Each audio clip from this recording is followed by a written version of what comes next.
you guys doing? Welcome over to Googan Lab. My name is Robert Turkland. Today we're going to talk about Hummers. Alright, so out the gate, my favorite color of Hummer is going to have to be a white one. I think you always need to have white and black are my two favorite colors. I have a 1/2 ounce and a 3/8 ounce. Depends on where you're fishing, what kind of stuff you're fishing. Wood, grass, different kinds of grass in general. The sloppy kind, the kind that you guys see the actual slop on top, I do not recommend throwing one of these in there because this blade and every single buzzbait will get hung up in that grass and you'll be very mad because you'll be picking it out, you'll be wanting to slap it off the ground, and you'll bust this son of a gun and then blame us. So don't go fishing around the slop.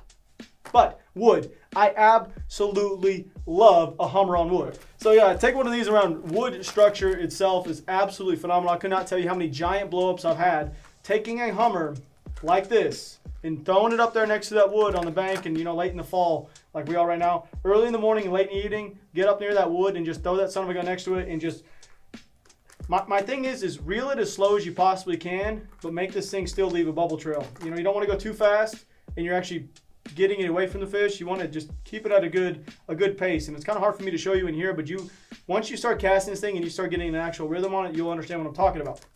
You can also throw trailer hooks on these. Some people throw these with an actual like bait on the back. I actually personally would rather throw a trailer hook on it. I personally rather would.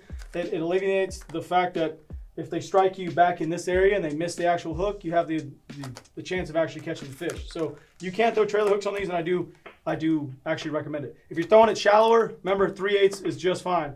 If you're throwing it out there in like 4 foot of water around a bunch of logs and stumps, go ahead and throw a 1/2 ounce. You'll get way more castability on the son of a gun. If you're throwing around grass, if you're throwing around like just not the kind of slop grass I was talking about at the beginning, but if you're throwing around some pondweed or some stuff like that, you can throw it on braid. You'll be fine. You're not going to lose the fish. You'll bend out the wire a little bit, but you'll be fine. I actually throw it on like 15 or 17 pound tests. Chuck that son of a gun out there, keep my rod tip up, and just that's pretty much it. Because floral's going to sink, and that's not going to really help you when you're trying to throw a topwater.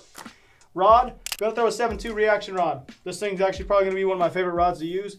It's kind of funny is we have a rod called the Go-To, and this has actually ended up being more or less my go-to rod because I love this thing. The parabolic bend on this rod is actually phenomenal. You can cast one of these baits really, really far. Unless you have a 40-mile-an-hour wind into you, I don't recommend throwing it into a hurricane because that bait will literally go and just fly backwards. So grab yourself one of these rods. You guys can get them in Googan Green or Googan Gold. Those series are out right now. This is 7.2 medium moderate. It's a phenomenal rod. I absolutely love them. I've been using them all year. So that is that. Thanks for joining me over here on the Googan Lab. Grab yourself a Hummer. Make sure to grab black and white. I absolutely love them. Grab 2 of each, and you'll be good. On these little green things up on the front, I actually pulled them off. A lot of people don't. I pull them off because they ended up coming off anyway. So just yank that son of a gun off there, and you'll be good. So anyway, I love you guys. Thanks for hanging out over here on Googan Lab. Make sure to subscribe for more content. Other than that, I'm out of here. See you guys.